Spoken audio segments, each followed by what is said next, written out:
just calling them in and letting them know your intention. Keep me safe, keep me protected. And then you can address who you want to address. So higher self, what would be the best thing for me to do to be in my highest and best light today? We are heroes and dreamers. We are restless believers. Hello, you beautiful soul, and Happy New Year. Today's episode is a wonderful conversation with Natalie Schlute, who is a manifestation coach, a psychic, and a channeler. And in today's episode, she's sharing so much beautiful wisdom. You will learn how to heal past trauma, how to truly love yourself, and we'll also dive in the spiritual world, and you learn how to connect with your angels and spirit guides. I hope you enjoyed the episode as much as I did. So have a wonderful time listening or watching. I am so excited and deeply grateful to have such an inspiring, beautiful, astonishing guest on the show today. Natalie, thank you so much for being here and welcome to Empowering Vibez. Oh, thank you, Hannah. I'm so honored that you asked me to join you today, and I just can't wait to have a beautiful discussion. Me too. There's so much to learn from you, and I'm sure the listener will absolutely love this conversation. And I would like to start with your personal background and your journey, because you're today working as a manifestation coach, as a psychic, you're a channel, and I would like to know, how did your whole journey started? Like, how did you discover the law of attraction, and how did you discover kind of like your spiritual connection? Oh gosh, it's so funny when people ask this question, because I feel like there's 1,000 renditions. There's so many details when you talk about your own personal spiritual journey and what you've gone through in your life. But to try and keep it as condensed as possible, I grew up in a family, a large family. I have 4 other sisters. It was really a lot of chaos, and there's just a lot when you have a big family. My parents were very young, and there was a lot of trauma that I went through, and not that it was any more or any different than anyone else. I'm sure there are people that went through horrific things, but for me, as an empath growing up and someone who was very intuitive right off the bat, I felt everything. I felt every emotion in the household. And for me, I didn't know what to do with that. And I didn't really have a lot of emotional support, because I don't think my parents understood what an empath was. They didn't have the capacity to teach good communication skills and how to manage your emotions. And I didn't always feel safe to speak my truth. And so I grew up feeling like I had to support and take care of everyone else emotionally, because I was the most emotionally adept. I could feel everyone's emotions. I was good at calming down my sisters and calming down my parents. And I kind of stepped into that like perfect child role of trying to fix everything. And being so emotional as an empath, in order for me to find calmness, my strategy was make peace in the household. But then I was never expressing myself. And I was in the pattern as a child, and even through my teen years and working out of it in my 20s, in the pattern of reliving trauma and pain in my own mind. And I would relive traumatic moments, even if it's just a small fight in the house. For me, it was big as a kid, but looking back, maybe they weren't that big. But I would repeat a lot of traumatic things and a lot of pressure that I put on myself to be the peacekeeper of the home. And it turned into, by the time I was in high school, a lot of depression and suicidal thoughts. And I didn't know how to manage my own emotions. I didn't know how to express myself. I wasn't very good at speaking up and communicating. And even though, adults probably would have told you the opposite, there was a lot that I was harboring internally, and I didn't know how to deal with it. So by the time I was 19, I was doing drugs. I was kind of a mess and just trying to numb out. And it was at that point where I spent an entire year where I was high and I hardly remember anything, that I knew I was starting to become delusional and having hallucinations. And it was because I was trying to suppress so much. And I knew I just had to get clean and get to the point where I could deal with my own traumas. I knew there was no other way. The only way out was to face all of my fears, was to face all of my demons. And once I did that, that was kind of the beginning of my personal growth journey. I think there were always little hints of psychic and intuitive moments, but they were few and far between, sparingly. I didn't come out of the womb and I'm a psychic. I see everything. I know there are some psychics like that. And although I had moments here and there, like I said, there was a couple a year, and always doubted my own intuition. I always doubted my own psychic abilities. And so that actually didn't show up for me until my late 20s, where it started coming in strong because I had done so much personal growth and healing throughout the decade of my 20s. I dealt with a lot of chronic pain. I dealt with digestive issues and migraines.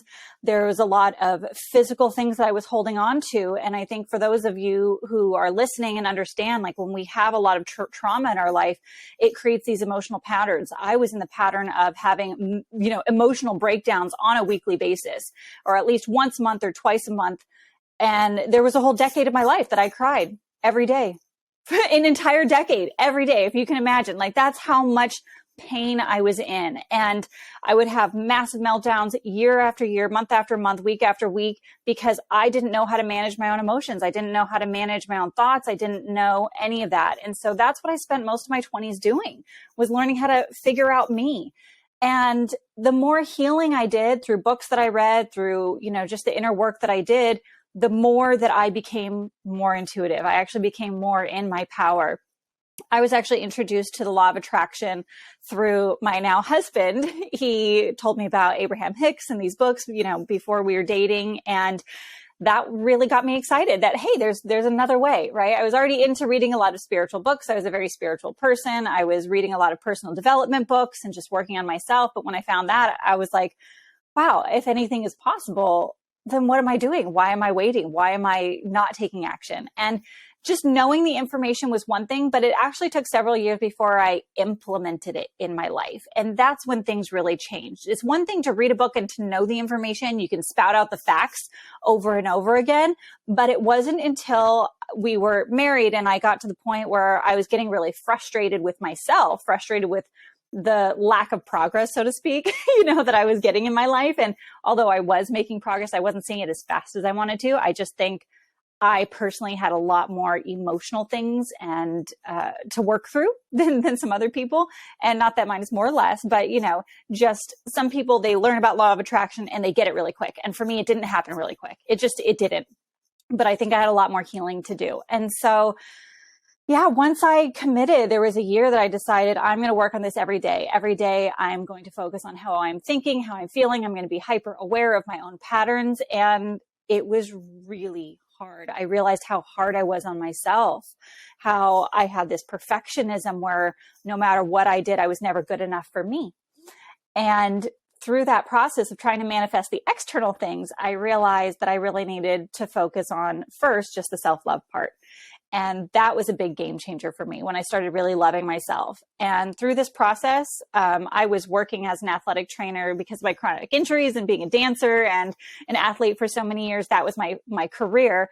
But on my own time, I was doing a lot of the personal growth work, a lot of the reading, a lot of the spiritual stuff. And I started getting one certification after another in neurolinguistic programming, which if you don't know what that means, it's the study of the subconscious mind, how our mind works, along with the words that we speak and our programming, what actually causes our personality to be the way it is based off of our belief systems, and how language and beliefs and, affirmations and things like that can shift us. I got certified in hypnotherapy and I got my life coaching, certification. I got, wellness coaching. There was just so many things that I was working on. And then as I was doing all that work and I was starting to master manifestation, that was when I started having a big psychic awakening, because suddenly now I wasn't experiencing my traumas and my unhealthy mental emotional patterns anymore. Suddenly I was a little bit clearer energetically.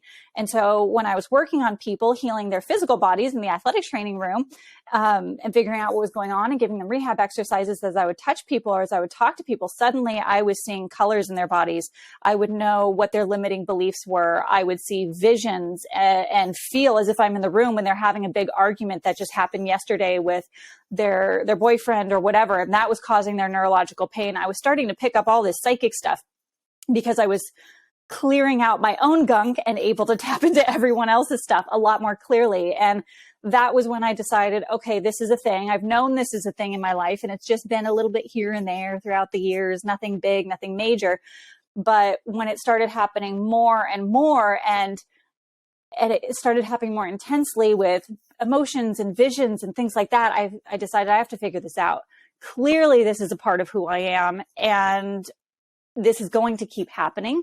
And if it's going to keep happening, maybe I should learn a little bit more about it. So that was when I went from all the manifestation and mindset work into the spiritual work of learning more about my psychic abilities and reading tons of books, getting some coaching, starting to do psychic exercises and practices, and just opening up little by little. I was doing intuition practices every single day for a few years and just trying. And, you know, in the first year, maybe once a week, I would get an answer from my intuition, actually hear something. And then, you know, a few months later, it's like, okay, twice a week I can get it. And then eventually by the second or third year, every time I asked for an answer with my intuition, it started coming in.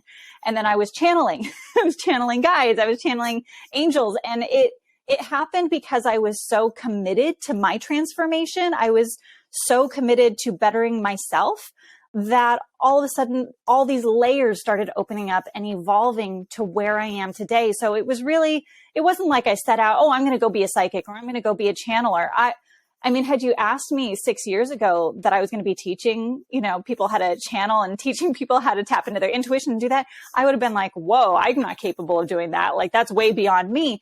But it was just one step after another. Everything that happened led me to the next thing. And I do believe that, you know, my health and wellness career and my fitness career led me into the mindset career. And I felt like that was more powerful to help people heal the mind than just the physical body. Because when I was healing the physical body with people, half the time it wasn't the physical, it was the emotional stuff. And so it just led to the next. And then as I opened up psychically and intuitively, I realized, wow, that's really what guides us. Your soul, your higher self is what's always in alignment with what you want to manifest. It's actually always aligned with your biggest and best dreams, and it knows what's best for you. So why not channel your soul? Why not connect to your higher self? Why not follow your intuition when that is going to always lead you in the right direction? If it truly is your intuition, it will never steer you wrong. It will never steer you wrong. You may not always understand why it's steering you in a direction, and it may not always be easy or beautiful, but it's going to get you where you need to be the fastest. It's going to help you learn your lessons the fastest, and it's going to help you reach better manifestations than you ever thought, even quicker too. And so, you know, it's been years and years, decades of me just evolving as a human to kind of figure out this path. And I teach the way I do because this was part of my journey and my evolution. And I do believe we have these parts of ourselves, the human part, right? That's the mindset, the NLP, like understanding how we are programmed as a human physical body through our environment, through childhood, through our belief systems, through our repetitive chronic thoughts that happen over and over again. We have a physical body. We do need to take care of ourselves nutritionally and our body, you know, in that way. But then we also have that soul. We have the soul that we are first and foremost, that's connected to everything in the universe. And that higher soul self is so powerful. And I feel like there's not very many people that are really teaching the intuition part of it and connecting to that side of yourself, but it's the bigger part of you. It's the much larger portion of who you are. And that's what gives you life. You know, that's your energetic being. And if we're not following our soul, if we're not following our intuition, then, you know, we kind of fall flat at a certain point. We become unfulfilled. Maybe we're reaching for a lot of manifestation goals, but they're very superficial. We think, oh, if we have the $1 million, if we have the career, if we have the, you know, the fiance or, you know, the partner or the family or this or that, or the travels, that we're suddenly going to be happy. But your soul knows the truth. And when you start connecting to that, suddenly you are happier, and naturally better and better things than you ever could have imagined will happen to you. And maybe they happen in a different way, but in the end, you realize it's a better way. It's a more fulfilling way. And so I hope that answers the question. Maybe that wasn't so short, but. But an absolute beautiful journey, really. And we do have a lot in common. So I really see a lot of my own journey and your journey. So, and I'm sure there are lots of people listening who also feel like lots of their parts, lots of their journey, like was exactly like this. And that's why before we tap more into the spiritual realm, I want to ask you, like, what practices helped you to heal and to cleanse your emotional and spiritual body? Because you said that was kind of like the first step to even being able to connect with spirit guides, to even like to really tap into your intuition or even serve others now with your skills. So what were the practices that helped you back then? Yeah, and the practices I still do, but over the decades, I've done dozens and dozens of different formats of healing. So each thing that you do is going to kind of peel a layer like an onion. And this is where it's a really unique journey for each person. But the foundation, the very start, is being aware of what's actually your soul and your intuition talking to you, which thoughts, emotions, and patterns coming up are of that pure energy of your real truth. And then being able to observe what's coming from fears, from belief systems that I've picked up in this lifetime that just aren't serving me, that aren't helping me. What's coming from my insecurities, what's coming from my ego, what's coming from, beliefs from just like past experiences. And I think that it's always going to be that way. And it's keeping me back. It's finding your limiting beliefs. It's the self-awareness process, first and foremost. If you're not aware of what's your soul and what's your human conditioning, you're always going to be confused. You're always going to be lost in some sense, right? There's always going to be a disconnect. So first you have to watch yourself. You have to be self-aware of emotional shifts in your body. You have to be self-aware of mental patterns that you keep repeating and thoughts that you keep repeating. You have to stop identifying with your mind and learn how to kind of disassociate from that and step back and just watch yourself and see what's what. And that takes time and practice. And it's something that I'm still doing every day of my life, and I will do every day for the rest of my life as well, because I still have patterns. I'm human, right? And so there are still patterns that come up that I'm always working through. There's layers that come up that I'm always working through. But it's about stepping back and really watching yourself. And I think this is a practice that we should be taught as children, really, as kids, to know that, hey, you have the power to choose your thoughts. You have the power to choose how you respond to your thoughts. You have the power to choose your emotions. And if you had asked me when I was, a teenager, 20 years old, I would have said, no, I'm not choosing this. I felt like I was so out of control. I was a victim to my own thoughts and emotions. I was a victim to my own patterns, and I didn't know or believe that I could change it at that point in my life. And now I know that I do have control. And we can't always choose the thoughts that pop in, but we can choose how we emotionally react to the thoughts that show up for us. During this process, one of the things that I find most people start becoming very hard on themselves when they start watching themselves, because suddenly they see what's been going on under the surface and they're like, OMG, there's a lot that I need to work on. Why haven't I been doing this for the last 30 years? Why have I been letting this go? And oh my gosh, we get kind of overwhelmed with how much we need to shift internally. But the practice is really about not being hard on ourselves. It's about realizing this is just my human conditioning. It's almost like a computer, right? And I know this is cliche, but the brain works like a computer. And actually the computer is what's working like the brain, right? We designed it after the brain, but it stores pieces of information, right? Our brain and body and our energetic system, it all stores information from past lifetimes as well. There is that component to keep in mind. It's just a whole nother layer. But just imagine from this lifetime, all the things you learned from your parents, from your teachers, from your peers, and everything that you've ever heard in media, right? On movies, on MTV, on commercials, on the radio, in music, all of those things start to shape how you believe the world is, how you believe other people are, how you believe you are, right? Whether you were constantly criticized as a child and you think you're a bad kid, even though you didn't even know you're doing anything wrong, or vice versa. Like me, you always think you had to be perfect and you never felt like you could live up to this perfect standard because you didn't even know what it meant as a kid. And so you're always being hard on yourself, even though you're not doing anything wrong. There's no way you could ever live up to the expectation of perfection because it, first of all, doesn't exist. And second of all, you don't even know what it is. You're just told you're perfect as a kid. And then, you feel like you can never live up to it. So we all have our things. We all have our patterns. And once you become aware of your patterns, you can step back and just look at it and choose. Is this really helping me? Is this really helping me feel happy and calm and peaceful? Is this helping me move forward in my life and take action with speed and ease? Or is this causing tension? Is this causing me to feel tight in my body?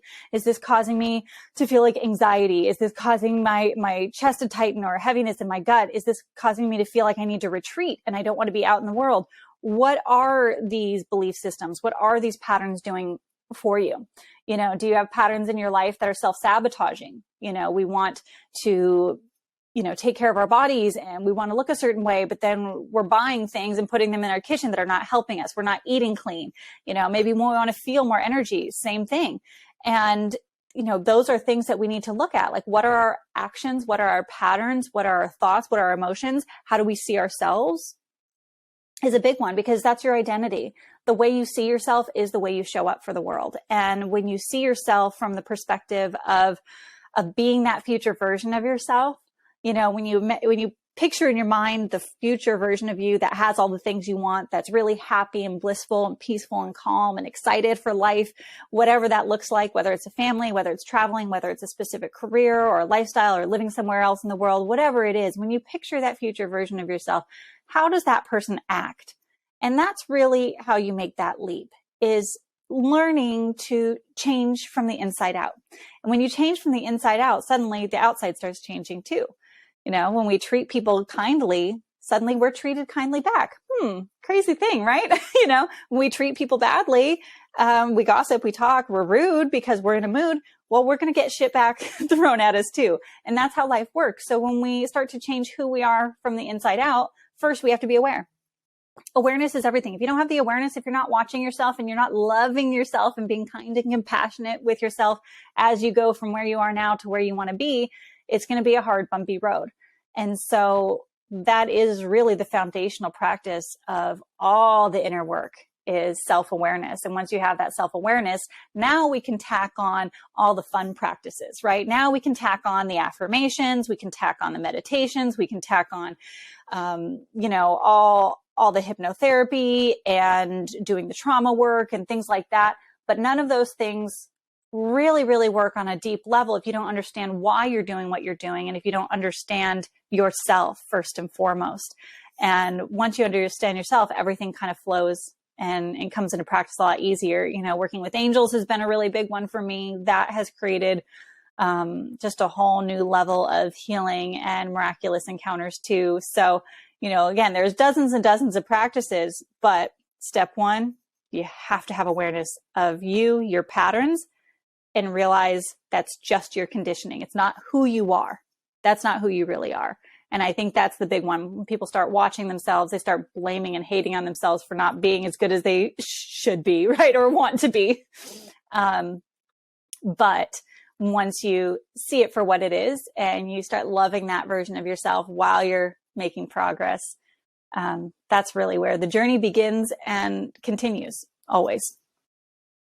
This is actually exactly what I wanted to ask next. You said, like, you kind of noticed that it all came down to self-love. What helped you to truly love yourself, accept yourself as you are, to also love the things that are imperfect, because you strive, like you were striving for this high perfection standard, and, you know, to love all of your sides, also the maybe not so perfect sides. What helped you there? It's incredibly simple, but also incredibly challenging to do, because you have to be really consistent with it. It took me a couple of years, but I just had to catch myself day after day.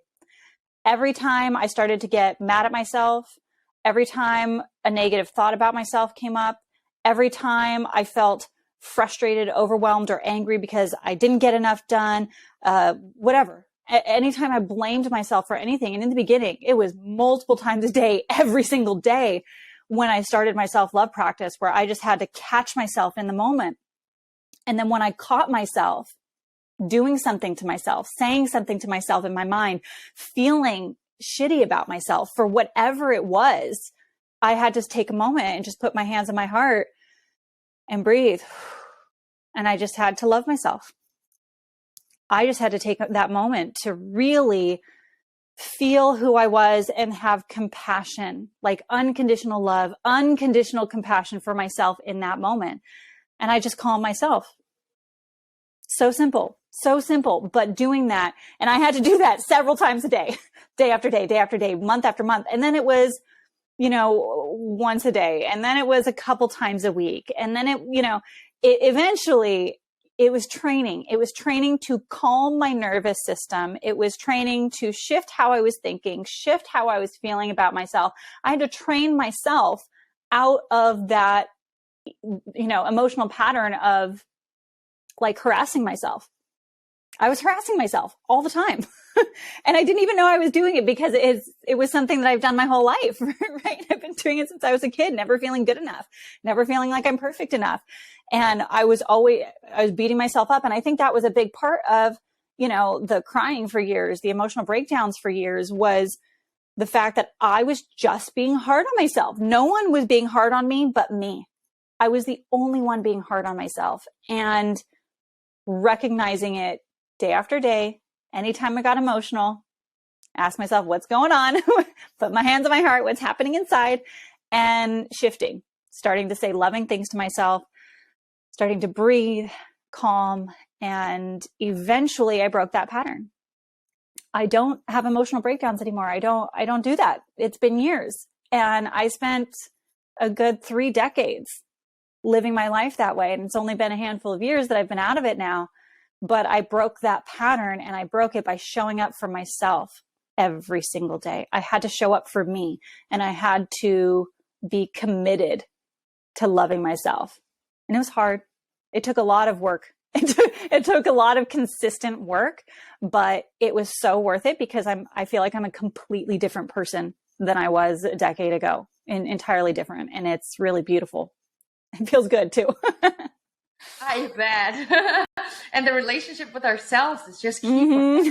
And it's just what we believe and think about ourselves is just also kind of like the centerpiece of our success, of the money that we make, of our relationships. And it's such an important thing. And I do agree that compassion is just like self-compassion, because I think especially empaths are so compassionate to everybody else and so understanding. But then when it comes to themselves, we tend to be like very hard on ourselves. So thank you so much for sharing. Mm-hmm.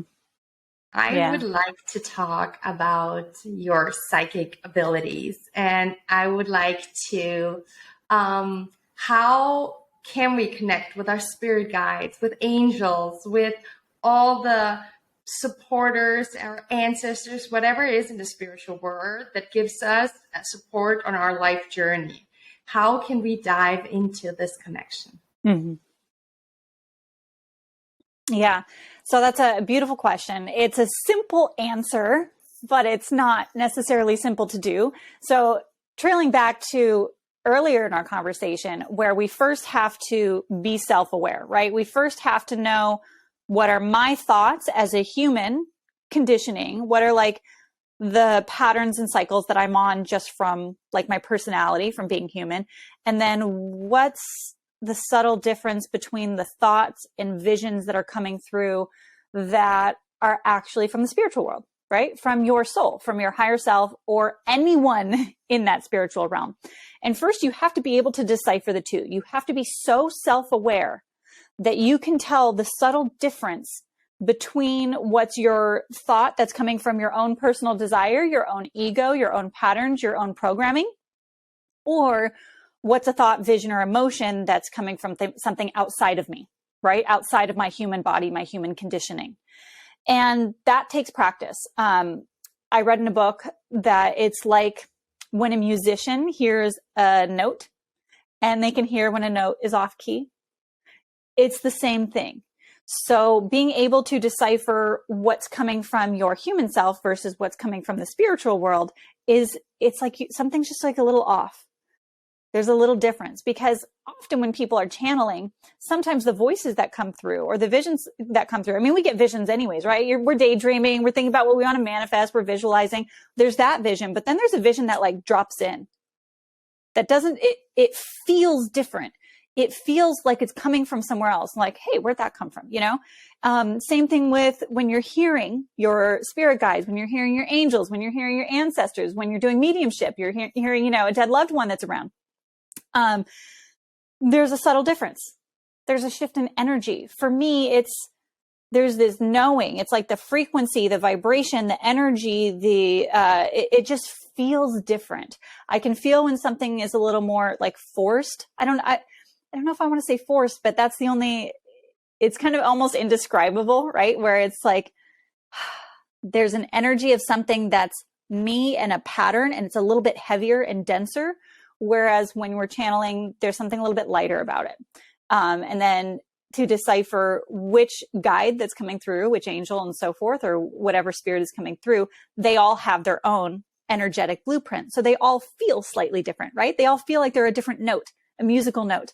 And so that's when you're in it, how to decipher the difference. Now, to actually get there, to be able to know the difference, that takes practice in meditation. So when we think about the human brain and how energy and frequencies work, just a basis, people talk about manifestation as like attracting like, one vibrational frequency attracting another vibrational frequency that's of a similar match. So in order, like, let's say I want to manifest $100,000. Well, I need to be in the emotional and vibrational state of resonating with, I deserve this. I actually deserve having that in my life. Not like, oh, I wanted. The feeling of wanting is actually the complete opposite, right? The feeling of wanting is the feeling of lack. And so when you feel like, oh, it's just a given, I totally deserve this, suddenly now we're at a very similar energetic frequency. Well, with our brain, our mind and emotions in our body, because we're an energetic body first and foremost, through meditation, we can shift our brainwaves. So in the middle of the night when we're sleeping, we're in a delta brainwave state. It's very low, kind of a long, energetic, vibrational frequency state. When we're out and about during the day, we're in a beta frequency state. So we're very active, we're alert, maybe we've had some coffee, I had my tea this morning, my black tea. So we have more energy. And then there's the in-between state. Typically in a natural, 24-hour rhythm, we are in an alpha and theta brainwave state as we're waking up in the morning. So we're awake, but we're kind of groggy, we're sleepy, we're driving and we're zoning out in the car or zoning out while you're watching TV or before you go to bed. Those are where we transition from delta to our beta wave brainwave states. And by brainwave, it's also your entire body. And then we have the alpha and theta in between. And so in those two brainwave states, that's actually where we're more likely to, one, program our subconscious mind. So for all the things that we want to manifest, for shifting our thoughts and belief systems, that's the state we want our brainwaves to be in.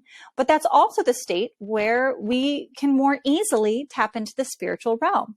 Because when we're in beta throughout the day, we're very hyper fixated on our physical reality. Like, okay, there's a desk in front of me that we're thinking and focusing our attention on the things that are physically around us.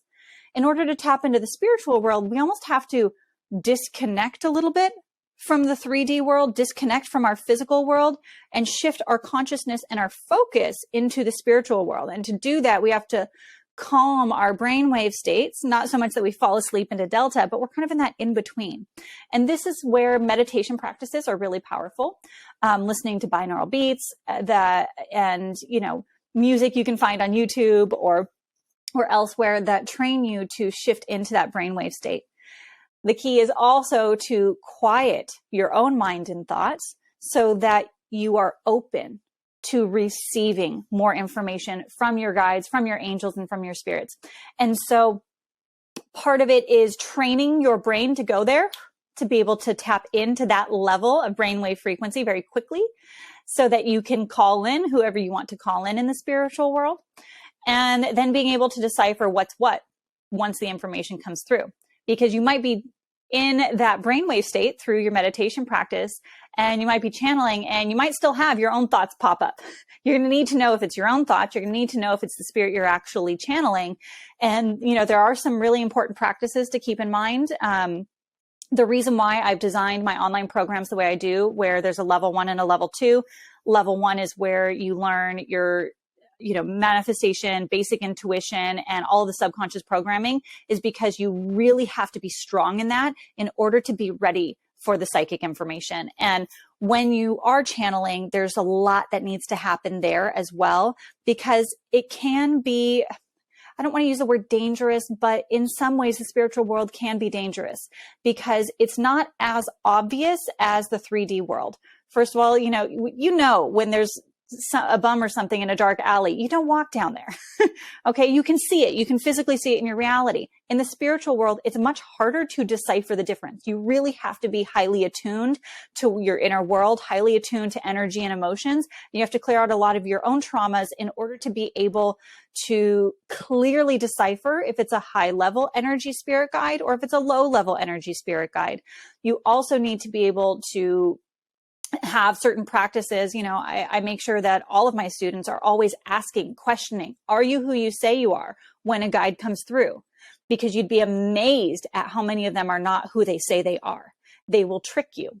So there's a lot going on in the spiritual world where you do have to be careful with what you're drawing in and what you're attracting, and never ever try and channel if you're depressed, if you're worried, if you're anxious, if you're on drugs, if you're, there's a lot of things. You really need to be in a really high level positive state, because when you're in a high level positive state, the spiritual world attracts instantly, right? When it comes to manifestation in the 3D world, it takes time. It takes time for energy to bring in. And there's this gap. I know we want everything to happen instantly in the physical world, but it just doesn't. But in the spiritual world, it does. And that is in some ways a little scary, because it can happen very, very quickly. Everything, because there's no physical energy impeding, you can drop into your channeling state and you can draw anything in. Any spirit guide, any angel you want, and they will be there instantaneously. That is how fast things manifest in the spiritual world. It doesn't take any time. And so that's a good thing, but that's also a lot of responsibility. You have to be very, very careful with what you're drawing in. You have to know what you're drawing in. And because it's an invisible world, sometimes things can latch onto you. They can stick around and you may not know they're there because you continue going about your everyday life. So a lot of energy clearing, a lot of psychic clearing practices and cleansing practices are very important. Being very attuned to your own physical body, right? Your own, excuse me, let me drink a little water. Your own chakras, your own auric system, your own energy field, and maintaining your energy field is so, so important when you're doing channeling. So there's a lot more to it than just tapping in, right? In order to stay safe and protected. Absolutely fascinating. Feel free to ask any questions. Yeah. Yeah, this is so okay, let's say somebody's listening and all that you just said is totally new to that person. They may have heard of angel spirit guides and work since from our childhood. We also still have them, but in their grown-up life or teenage life, it's like a very new field to them. So they start to get through meditation or binaural beats that they listen to, and they start to get into that brainwave. What is the next step? Do we pop a question? Do we ask, what would we do to see who do we even have as spiritual guides? Who of my ancestors are around me, who are protecting me? What can we do? Well, it depends on your goals, right? So it depends on what your goals are with wanting to channel. And so it's about knowing your intention, having a very clear intention. Say you are doing meditations, you are calling things in. One, make sure that you're clearing and protecting your energy prior to going into that channeling session and also after. While you're there, you can choose a couple routes. So I always start with just channeling your higher self. You need to connect with your higher self and your own soul for guidance. So that's where the intuition practice is. Intuition practice is the exact same practice as channeling spirit guides. You're just channeling one out, right? So your soul is already in your body. So when you're channeling your soul, you're just channeling here. But every spirit guide is going to talk to your soul and then drop it into your physical body. So we're just taking one step out when we're going for a spirit guide, when we're going for an angel or an ancestor, so forth. And so the first practice is, I would recommend only try and channel your higher self, your soul. See if you can get to the point where you hear your own soul's voice that's separate from your human voice. It's, again, going to have a slight different energy. And so I always start my students with just intuition practices where you have a list of questions And you just start calling it. I always call in my higher self. So depending on how you do it, you can say, I want to call in God, my higher self, angels, spirit guides, and ancestors, all and only of the highest love and light to help guide me today. Show me who you are, help me to answer these questions, guide me in the highest and best light, and allow me to move forward in my life with the best health, wealth, abundance, love, joy that I can in this lifetime. Something as simple as that, just calling them in and letting them know your intention. Keep me safe, keep me protected. And then you can address who you want to address. So higher self, what would be the best thing for me to do to be in my highest and best light today? Right? Something as simple as that. And that's actually what I started with, was just trying to talk to my higher self and ask, what can I do today to stay in alignment? What can I do today to be healthy? What can I do today to create more success towards my manifestations?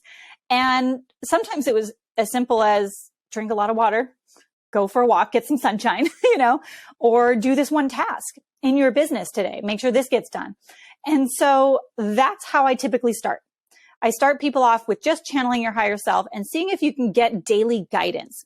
I do not recommend trying to channel future predictions, because when you do, it's going to come from guides that are of a very dense earth realm. They are lower level guides. When you're channeling your angels and very high level guides, they will never tell you what's to come. We're not meant to know what's to come in the future.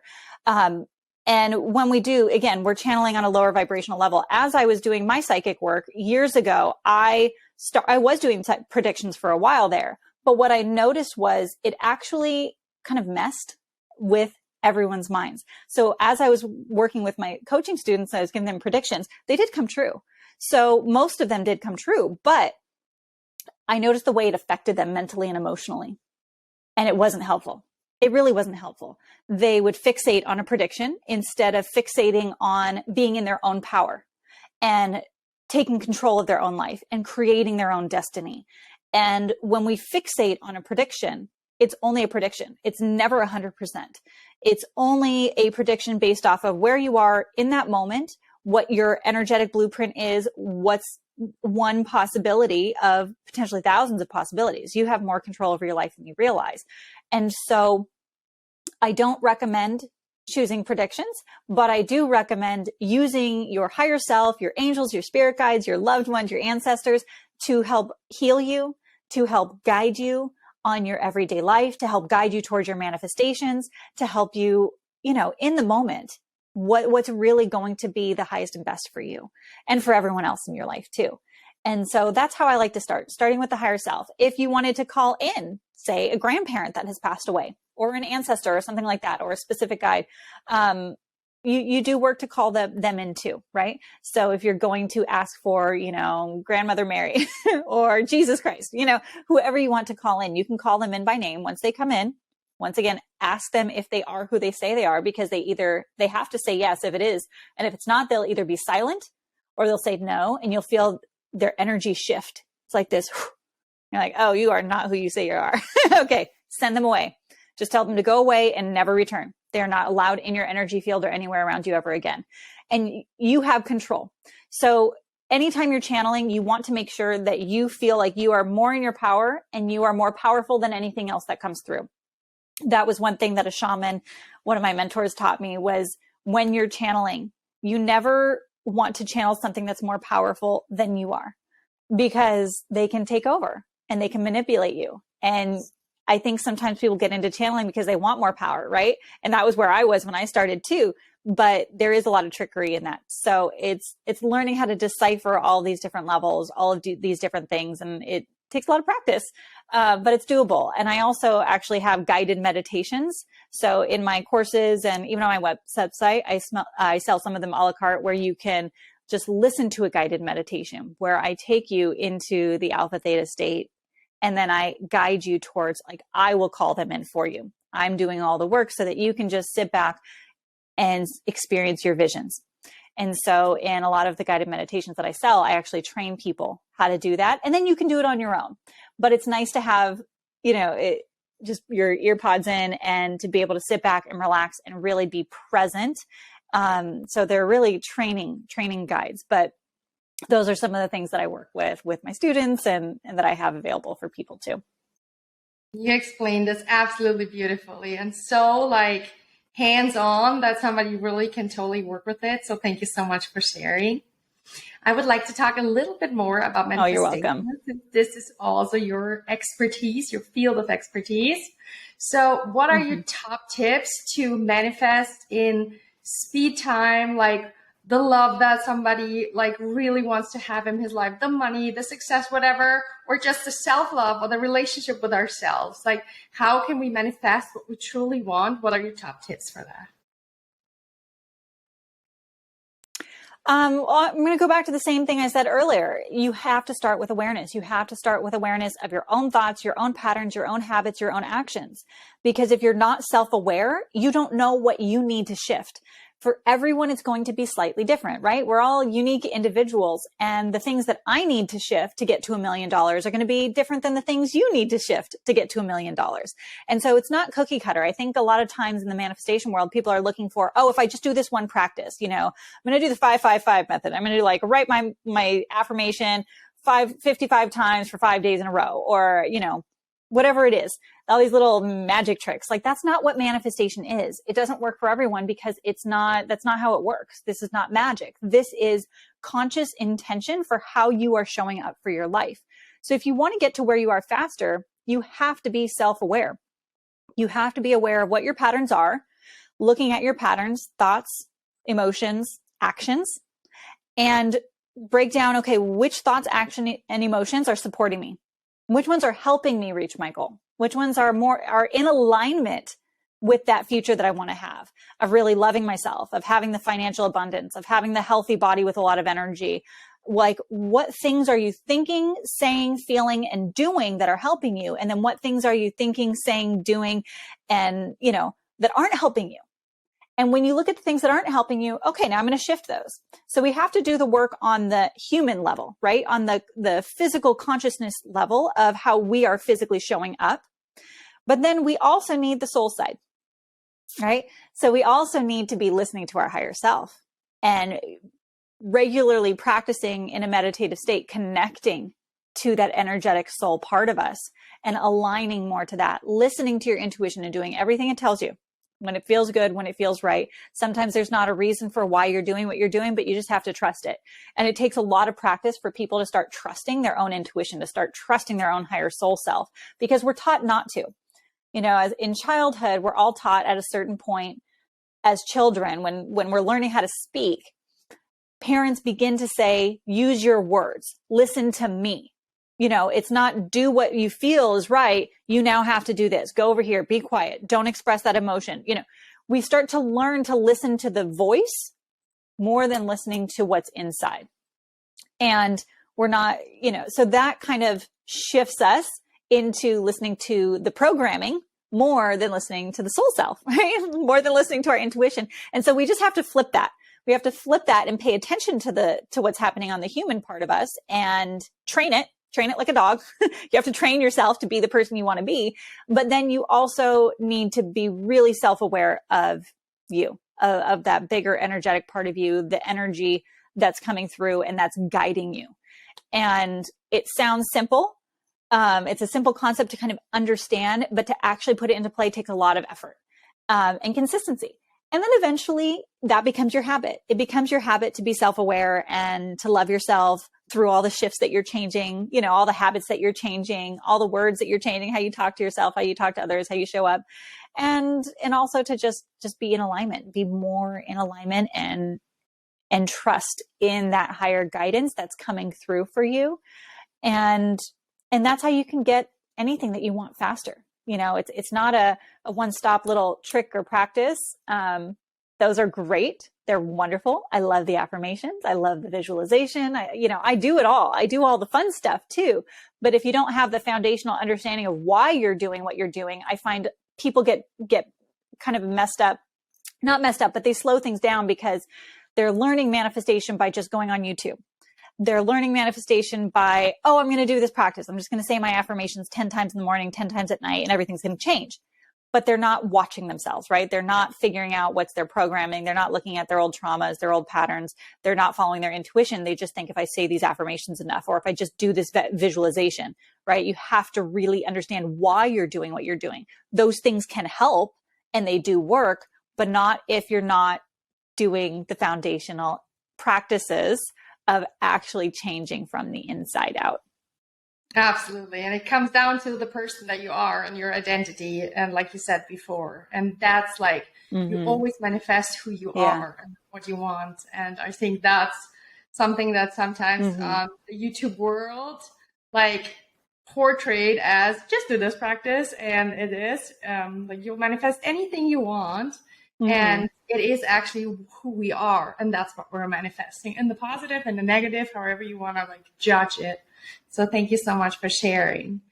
For You're somebody welcome. listening, is there one thing, one piece of advice, one lesson, something that you want to share with the listener that we have not tapped into yet?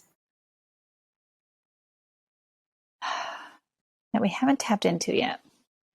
Let's see, we've covered a lot of good stuff. I feel like we've done a very thorough job of intuition and manifestation. We've tapped into the spiritual world.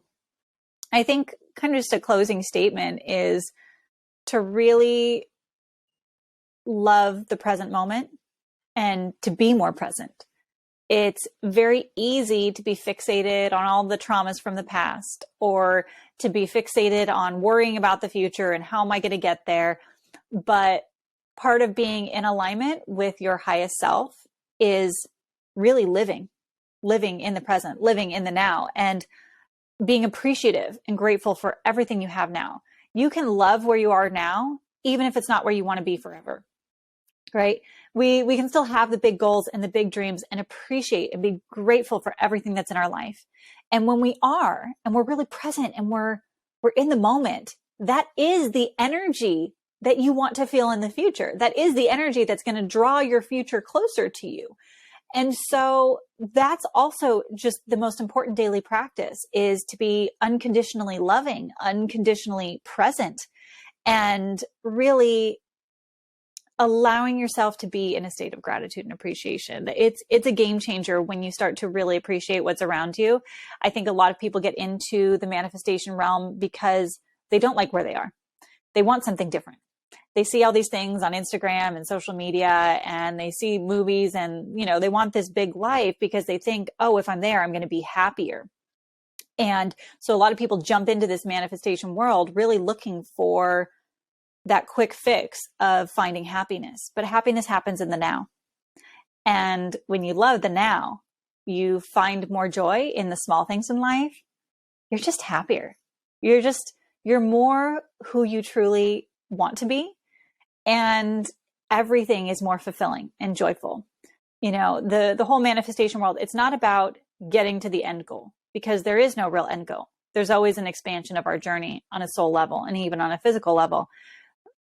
The real joy is enjoying every moment and every step along the way.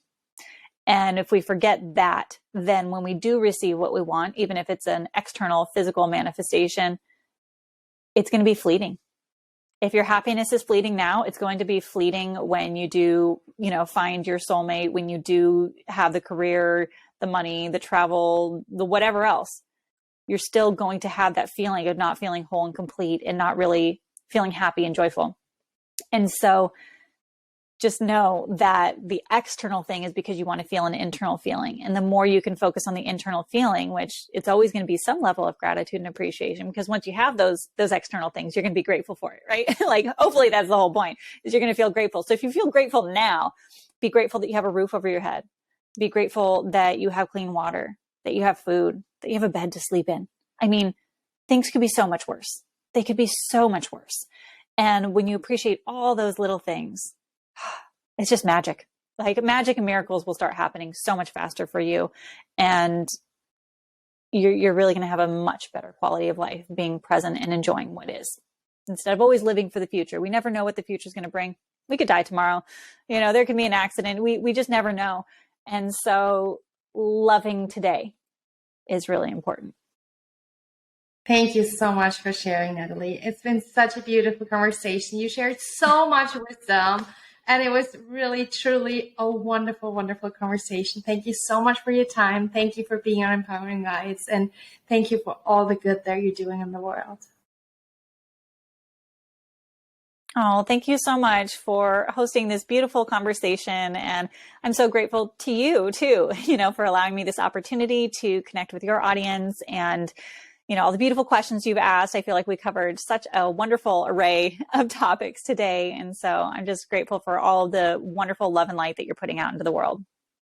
Thank you. Thank you so much. Now I would like to know from you, what was your biggest takeaway and how can you put it into action starting now? Leave a comment below or hop over to Instagram @HannahWiz_ and leave a comment under the post of today's episode. Thank you so much for watching. I wish you a wonderful rest of the day and never forget to shine your light.